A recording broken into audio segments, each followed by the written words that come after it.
आपका भी खर्च जो है बजट से ज्यादा हो जाता है। मंथ के शुरुआत में हमारे हाथ में पैसे रहते हैं लेकिन आधा मंथ खत्म होता है, या फिर यूं कह लीजिए कि महीने की 15 तारीख तक हमारे सारे पैसे खर्च हो जाते हैं। क्या ये आप लोगों के साथ भी होता है?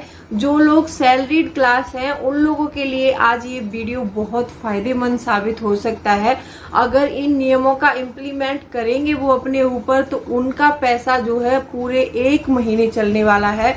ये प्रॉब्लम बिल्कुल नहीं आएगी कि आपका पैसा 15 दिन में खर्च हो जाता है। बहुत से लोगों के कमेंट्स आते हैं मुझे कि जो है हम बजट बनाया है, बजट पर चल भी रहे हैं, लेकिन हमारे पैसे सिर्फ 15 या 20 दिन में खत्म हो जाते हैं। मंथ एंड आते आते उनके पास 1 रुपए नहीं बचता है। सेविंग का तो आप छोड़ ही दीजिए। अगर इन चीजों का आप पता करना चाहते हैं तो वीडियो को लास्ट तक देखना, वीडियो बहुत इंटरेस्टिंग है। तो चलिए स्टार्ट करते हैं वीडियो को। Hello friends, welcome back to my channel. कैसे हैं आप लोग? आई होप आप बहुत अच्छे होंगे और सेहतमंद होंगे और आप लगातार मेरी वीडियो के साथ भी बने हुए होंगे। दोस्तों, आज की वीडियो में हम जानेंगे कि हमारे पैसे मंथ एंड तक क्यों खत्म हो जाते हैं, ऐसी क्या वजह है। तो दोस्तों, वीडियो बहुत इंपॉर्टेंट है, तो वीडियो के अंत तक जरूर बने रहिए। और अभी तक आपने चैनल को सब्सक्राइब नहीं किया है तो आपसे एक नम्र निवेदन है, सब्सक्राइब कर लीजिए अपने इस चैनल को और बेल आइकन को भी जरूर प्रेस कर दीजिएगा ताकि ऐसी ही इंटरेस्टिंग वीडियो की नोटिफिकेशन आपको मिलती रहे। दोस्तों, आप सभी से मेरी एक रिक्वेस्ट है, मेरे वीडियो को लाइक जरूर करिएगा अगर आपको पसंद आता है तो। और दोस्तों, एक कमेंट, प्यारा सा कमेंट जरूर छोड़िएगा और इस वीडियो को अपने ज्यादा से ज्यादा अपने फैमिली फ्रेंड्स के साथ शेयर भी कीजिएगा। तो चलिए स्टार्ट करते हैं वीडियो को। दोस्तों, सबसे पहला पॉइंट यहाँ पर ये है कि बजट का रियल ना होना। बहुत से लोगों को मैंने देखा है, कहीं से सुन लिया या फिर कोई मोटिवेट वीडियो देख ली और उन्होंने बजट को बना लिया, लेकिन उस बजट पर नहीं चल पा रहे हैं। चल कैसे नहीं पा रहे हैं? और उनको मैं बोलती हूँ कि हमेशा लिखित में बजट बनाइए। उन्होंने लिखित में बजट भी बनाया है, लेकिन जो उनकी खर्च करने की आदतें हैं वो आदत बंद नहीं हो रही है। वो क्या कर रहे हैं कि जितना कमा रहे हैं उससे ज्यादा खर्च कर रहे हैं, तो उनको थोड़ी दिन परेशानी होगी। मैंने बताया था एक वीडियो में, मैंने आपसे चर्चा भी की थी कि आप अगर बजट पर चलेंगे और लिखित रूप से अगर बजट बनाया है तो उसी के अकॉर्डिंगली खर्च कीजिए, उससे ज्यादा खर्च मत कीजिए। चलो 100-200 रुपए का ऊपर नीचे हो जाता है तो कोई दिक्कत नहीं है, लेकिन 1000 या 2000 का फर्क आ जाए आपके खर्चे में और बजट में तो उस चीज में यहाँ पर घाटा होने लगता है दोस्तों। तो यहाँ पर हमारा पैसा बिल्कुल नहीं बचेगा और सैलरी जो है हमारी पूरे मंथ नहीं चल सकती। अब इसमें कैसे चला सकते हैं वो भी हम अगले पॉइंट में डिस्कस करेंगे, लेकिन इस पॉइंट को मैं क्लियर कर देती हूँ। अगर आपने बजट बनाया है तो देखिए, सभी लोग अपने बजट को अपने खर्चे और अपनी जो है कमाई के अनुसार ही बनाते हैं। उसमें हमें सेविंग का कॉलम सबसे फर्स्ट रखना होगा। हम लोग गलती क्या करते हैं बजट बनाने में, पता है? हम क्या करते हैं कि सबसे पहले अपने सारे खर्चे नोट डाउन करते हैं। फीस भरना, बिजली का बिल, घर की ग्रोसरी, ये हमारी मूलभूत आवश्यकता है, इसको हम कम नहीं कर सकते हैं, लेकिन हमारे जो और खर्चे होते हैं हम उनको जरूर कम कर सकते हैं। तो आपको मतलब खुले हाथ से खर्च करने की आदत है तो थोड़ा सा मुट्ठी को आपको बंद करना होगा और आपको 1 महीने, 2 महीने, 3 महीने दिक्कत आ सकती है। आप 1-2 महीने दिक्कत उठा लेंगे, बाद में आपको आदत हो जाएगी। तो आप जब भी बजट बनाएं तो अपने बजट के अनुसार, लिखित में बजट बना रहे हैं तो बजट के अनुसार ही चलना है आपको। अब यहाँ पर दूसरा पॉइंट आता है कि परिवार का एक मत ना होना। बहुत से लोग क्या करते हैं कि मतलब परिवार, जैसे पूरा परिवार होता है उनको, तो उनका परिवार पूरा एक मत नहीं हो पाता है, क्योंकि किसी के खर्चे ज्यादा हैं, किसी के कम हैं, तो उस वहां पर बजट हमारा नहीं चल पाता है। बजट बनाते समय हमें इस चीज का भी ध्यान रखना चाहिए, अगर हमारी ज्वाइंट फैमिली है तो सारी फैमिली को बिठाना चाहिए। हमें सबसे अपने अपने खर्चे पूछने चाहिए और सबकी कमाई भी जाननी चाहिए कि किसकी कमाई कितनी आ रही है, उसके अकॉर्डिंग हम अपने घर का खर्च बनाते हैं। अब आप सोचो कि आप ही बजट पर चल रहे हैं, कोई और नहीं चल रहा है, तो इस यहाँ पर भी आपकी बचत बिल्कुल नहीं हो सकती है। अब ये वहां हो सकता है कि सारा सब कुछ मतलब आपके हाथ में होता है, वहां पर तो आप चल जाएंगे। कोई प्रॉब्लम नहीं, आप वहां पर मैनेज कर सकते हैं, क्योंकि आप ही को कमाना है और आप ही को खर्च करना है, आपके अलावा कोई दूसरा है नहीं परिवार में। अगर जॉइंट फैमिली है तो वहां पर सबको समझाना बड़ा मुश्किल हो जाता है, क्योंकि मुश्किल ये हो जाता है कि किस किस को समझाएंगे आप। किसी की सोच आपसे मिलती है, किसी की नहीं मिलती है। अगर आपको अपने अनुसार सबको चलाना है आपको, तो आपको परिवार को इकट्ठा करना होगा और सबसे वार्तालाप करना होगा कि किस किस का क्या क्या खर्चा है, उसको आप नोट डाउन कीजिए, उसके अकॉर्डिंगली बजट बनाइए, तो आप बजट पर चल सकते हैं और आप यहाँ पर सेविंग जरूर कर सकते हैं। अब यहाँ पर तीसरी गलती क्या है कि तीसरा हमारे लक्ष्यों का ना होना, हमारी लाइफ में किसी भी लक्ष्य का ना होना, ये भी एक सेविंग करने का तरीका बहुत गलत है। मैंने आपको कई बार बोला है कि अपनी लाइफ में कुछ भी हो जाए लक्ष्य बनाइए, लक्ष्य बनाइए। अब लक्ष्य बनाने के बारे में हम क्यों बात करते हैं कि जब हम किसी चीज का लक्ष्य बनाते हैं तो उस चीज को हम पाकर ही रहते हैं। अब हमें यही अपने पैसों के साथ भी करना है कि हमें 6 मंथ में कितना पैसा बचाना है या फिर हमें 1 साल में कितना पैसा बचाना है। हमें अपना लक्ष्य जरूर बनाना होगा और उसी लक्ष्य के अकॉर्डिंग हमें मेहनत भी करनी होगी, उसी हिसाब से हमें पैसा कमाना होगा, उसी हिसाब से हमें बचाना होगा।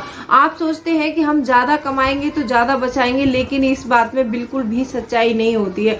हमारा पैसा सिर्फ वही होता है जो हम बचा पाते हैं, क्योंकि बाकी का पैसा हमारा सारा खर्चे में चला जाता है। अगर हम ज्यादा कमाएंगे तो ज्यादा बचाएंगे तभी हमारे पास पैसा टिक सकता है, अदरवाइज हमारे पास पैसा नहीं टिक सकता है।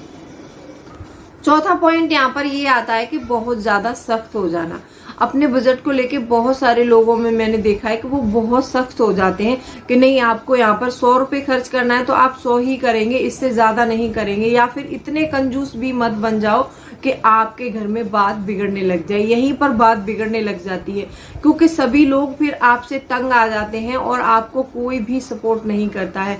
देखिए, मानती हूं मैं, बजट बनाया है तो थोड़ा चलना मुश्किल होता है, तो उस मुश्किल टाइम को हमें कैसे सबको समझाना है, कैसे इस मुश्किल टाइम से निकलना है, उसके बारे में आपको अपने दिमाग को स्थिर रखकर सबसे बात करनी होगी और सबको समझाना होगा।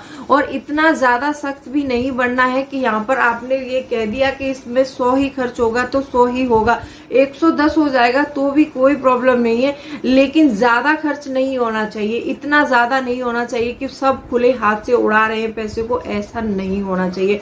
आपको एक फ्लेक्सिबल तरीके से और एकदम ठंडे माइंड से सोचकर अपने आप को इस चीज में ढालना है और बाकी परिवार के सदस्यों को भी समझाना है। अगर आप इस टाइप से कर लेते हैं तो आप बजट पर जरूर चल पाएंगे और आप अपनी सेविंग जरूर कर पाएंगे। अब पांचवा पॉइंट यहाँ पर ये आता है कि बजट पर नजर का ना रखना। हम क्या करते हैं, बजट बना लिया है, बजट के अनुसार चल भी रहे हैं, लेकिन हम उस पर नजर नहीं रखते हैं। नजर रखने से मेरा मतलब है कि जो भी हम खर्च करते हैं उस चीज को हमें एक डायरी बनानी होगी, जिसका नाम हमारी खर्चों की डायरी रखना होगा। और उसमें हमें सारे खर्चे, जब भी मंथ से शुरुआत से हम खर्चे कर रहे हैं, भले ही हम अपने बजट के अनुसार कर रहे हैं, इसमें कोई बुराई नहीं है, और उस चीज को, छोटे से छोटे खर्चे को भी हमें नोट डाउन करना होगा उस डायरी में। यहाँ तक कि अपने बच्चों के चॉकलेट, आइसक्रीम वगैरह भी हम उसमें जो है नोट डाउन करेंगे। और जो हमारे घर में जैसे मंथ में ऐसा होता है ना, कभी कभी मेहमान आ जाते हैं तो उनके लिए कुछ एक्स्ट्रा बनाते हैं हम लोग, कुछ अच्छा बनाते हैं, तो उसमें भी हमारे पैसे खर्च होते हैं।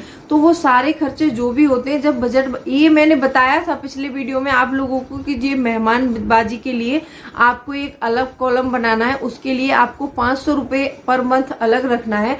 अगर वो मंथ में यूज हो जाते हैं तो कोई बात नहीं है, अगर यूज नहीं हो जाते तो वो आपकी सेविंग में चले जाएंगे, लेकिन आप 500 का अमाउंट एक्स्ट्रा रखिए। उससे पहले बजट बनाते समय ही रख लीजिए, क्योंकि बाद में आपको दिक्कत आ सकती है इसमें। तो उनके लिए कुछ अच्छा बना रहे हैं या फिर कोई आ गया है किसी को, जैसे कभी कभी होता है ना कि हमारे घर किसी रिलेशन में से कोई बच्चे आते हैं, तो हमारे यहाँ क्या है कि आशीर्वाद के तौर पर बच्चों के हाथ में कुछ पैसा दे देते हैं, ऐसे भी देना पड़ जाता है। तो उसके लिए 1500 रुपए आपको अपने बजट में लगाकर ही रखना है। जब भी आपके यहाँ कोई आए तो उस पैसे को यूज कर लो, अगर कोई नहीं आ रहा है तो वो सेविंग में डाल दो।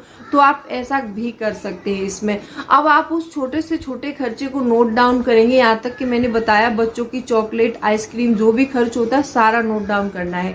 अब मंथ का एंड होने पर आपको उसको एनालिसिस करना है। आप एनालिसिस करेंगे कि हमारा पैसा कहाँ पर खर्च हुआ है और कहाँ कितना पैसा खर्च हुआ है, तो उस हिसाब से आप अपने बजट पर चल सकते हैं।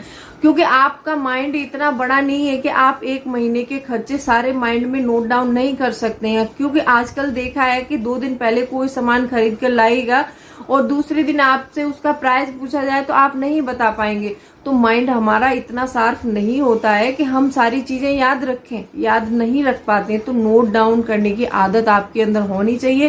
फिर मंथ के एंड में उस बजट को जो है आप देखिए अपने खर्चों को कि हमारा पैसा कहाँ ज्यादा खर्च हुआ है।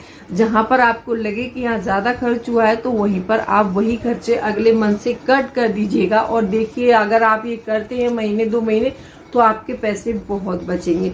6 पॉइंट ये है कि हमें सबके अलग अलग इन्वेलप बनाने चाहिए।